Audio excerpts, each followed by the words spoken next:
Halo teman-teman semua, terima kasih sudah mampir ke channel ini. Sebelum kita memulai cerita ini, Mimin mau kasih tahu bahwa cerita ini berdasarkan kisah nyata yang terjadi kepada 4 pendaki yang sedang mendaki di Gunung Merbabu pada tahun 2016. Nama-nama yang terdapat pada cerita ini sudah Mimin samarkan untuk menjaga privasi. Oke, kita lanjut ke inti ceritanya. Kisah ini berawal dari impian 4 sahabat, Rian, Bima, Citra, dan Dewi, yang bukan sekadar pendaki, melainkan penakluk gunung. Mereka telah menaklukkan puncak-puncak Jawa, dan kini ambisi mereka tertuju pada Merbabu via jalur Selo, sebuah rute yang digadang-gadang menawarkan keindahan sabana yang memukau. Persiapan mereka adalah manifestasi kesempurnaan, ransel penuh logistik, fisik yang ditempa baja, dan semangat yang membara bagai api unggun di malam hari. Mentari pagi itu bersinar begitu cerah, seolah ikut merestui perjalanan, menaburkan kehangatan di setiap langkah awal yang riang. Tawa dan canda mengalun bebas, menciptakan euforia murni yang terasa abadi. Titik balik petaka, pendakian mulus hingga mereka mencapai pos 3. Di sanalah alam mulai bermain-main, mengirimkan sinyal pertama malapetaka. Kabut tipis menyelimuti mereka, bukan seperti kabut biasa, melainkan tirai pembuka sebuah drama yang akan mengoyak jiwa. Rian, sang pemimpin yang biasanya tenang, merasakan aura aneh, seolah ada mata tak terlihat yang mengawasi. Namun perhatian mereka beralih pada Bima. Pria periang itu tiba-tiba berhenti, memegangi kepalanya erat-erat, seolah menahan sesuatu yang ingin keluar. Kepalaku pusing banget, bisiknya. Suaranya tercekat dan bergetar, kayak ada yang bisikin, persis di telingaku. Citra dan Dewi saling pandang dengan cemas, sementara Rian mencoba menenangkan. Tetapi Bima bersikeras melanjutkan, meskipun matanya memancarkan ketidaknyamanan yang mendalam, seolah ia melihat sesuatu yang tak kasat mata. Semakin tinggi mereka mendaki, kabut semakin pekat, menggulung seperti ombak raksasa yang menelan segalanya. Jarak pandang menyusut drastis, hanya beberapa meter, seolah dunia di sekitar mereka menyempit, menjadi lingkaran kecil yang diterangi senter. Jalur pendakian yang tadinya jelas, kini lenyap tak berbekas, seolah dihapus oleh tangan gaib. Panik menyerbu melumpuhkan akal sehat dan logika. Mereka berteriak memanggil, memohon petunjuk arah, namun yang terdengar hanyalah gema suara mereka sendiri yang dipantulkan oleh hutan yang tak berbatas. Setiap langkah terasa berat, seolah ada beban tak terlihat yang menarik mereka ke dalam jurang kegilaan. Udara menjadi dingin menusuk kulit menembus tulang, hilangnya Dewi.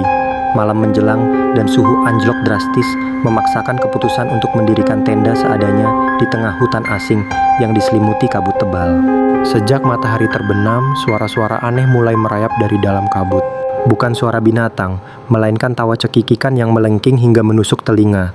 Bisikan-bisikan tak jelas yang seolah merapal mantra kuno, dan bahkan suara tangisan pilu yang menyayat hati seolah mengelilingi tenda mereka.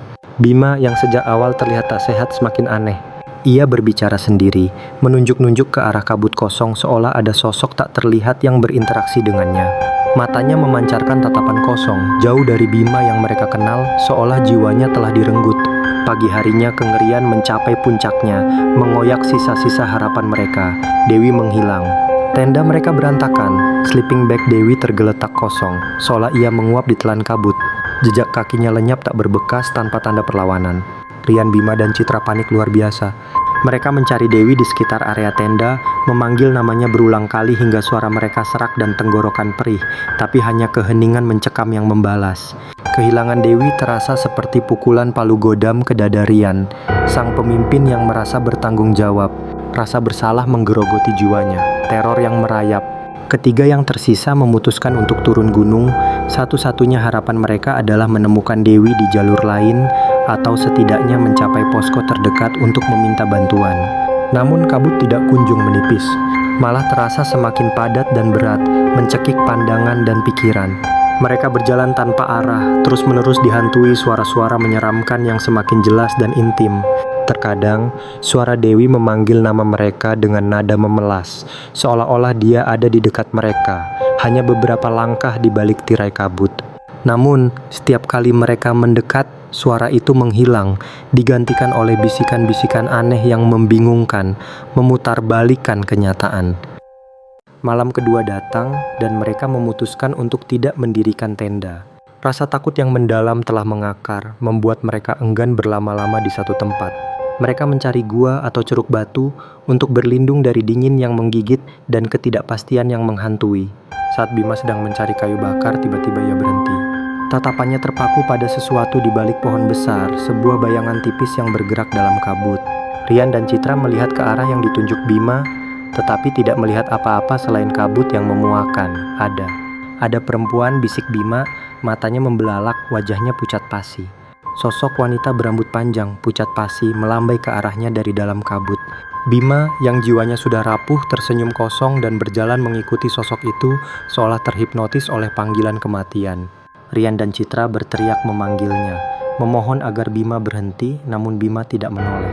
Ia hanya terus berjalan, menghilang dalam kabut pekat, seolah ditarik oleh kekuatan tak terlihat ke dalam jurang kegelapan abadi, akhir yang terukir. Kini tinggal Rian dan Citra sendirian di tengah belantara yang dingin dan menakutkan, terjebak dalam lingkaran horor. Mereka saling berpegangan tangan erat, mencari kekuatan terakhir dari satu sama lain, mencoba menenangkan diri dari teror yang tak berkesudahan yang terus merayap. Ketakutan itu nyata, menusuk hingga ke tulang, membuat setiap napas terasa sulit. Mereka terus berjalan, entah berapa lama, waktu terasa memuakkan, setiap detik adalah siksaan. Kehilangan dua sahabat terasa seperti beban yang tak terangkat, menghancurkan jiwa mereka. Hingga akhirnya, di pagi hari yang sunyi, saat kabut mulai menipis dan sinar matahari samar-samar menembus pepohonan, mereka menemukan sebuah gubuk tua yang hampir roboh. Harapan samar muncul, memicu percikan api kecil di tengah kegelapan. Mungkin ada seseorang di sana, mungkin mereka bisa menemukan pertolongan. Mereka masuk ke dalam disambut oleh bau apak yang menusuk hidung dan kegelapan pekat yang mencekik. Di sudut ruangan, pandangan mereka jatuh pada sebuah tumpukan barang-barang pribadi yang familiar, yang seharusnya tidak ada di sana. Topi mendaki yang dikenakan Dewi, jaket Bima yang khas, dan beberapa barang lain yang mereka kenali dengan jelas. Jantung mereka berdegup kencang antara lega yang semu dan ketakutan yang mencekik. Di dinding yang usang, tertulis dengan arang, dalam huruf kapital yang berantakan, seolah ditulis dengan jari-jari yang bergetar, "Jangan pernah mengganggu mereka." Rian dan Citra tidak tahu apa yang sebenarnya terjadi. Mereka hanya bisa terduduk lemas, terpaku pada tulisan misterius itu dan barang-barang milik sahabat mereka yang hilang. Tak lama setelah itu, suara-suara teriakan dan langkah kaki terdengar dari luar. Tim SAR akhirnya menemukan mereka, yang sudah dalam kondisi sangat lemah, dehidrasi, dan trauma berat yang akan menghantui seumur hidup. Mereka dievakuasi, namun Dewi dan Bima tidak pernah ditemukan. Tidak ada jejak, tidak ada petunjuk, hanya keheningan yang menyisakan pertanyaan tak terjawab. Kisah pendakian itu menjadi legenda seram di kalangan pendaki Merbabu. Sebuah kisah yang diceritakan dengan nada berbisik di sekitar api unggun. Banyak yang percaya hutan di sana menyimpan misteri kuno, penghuni tak kasat mata yang tidak boleh diganggu. Mereka yang tersesat dan mendengar bisikan-bisikan, konon adalah orang-orang yang telah dipilih untuk menjadi bagian dari cerita misteri Merbabu yang abadi. Hingga kini, setiap kabut tebal yang menyelimuti Merbabu seolah membawa bisikan pilu, mengenang Rian dan Citra akan kengerian yang pernah mereka alami, kengerian yang takkan pernah pudar dari ingatan mereka yang menyebabkan dua sahabatnya menghilang tanpa jejak hingga detik ini.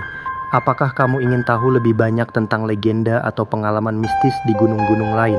Jangan lupa like, comment, share, dan subscribe channel ini agar kalian tidak ketinggalan video berikutnya. Terima kasih.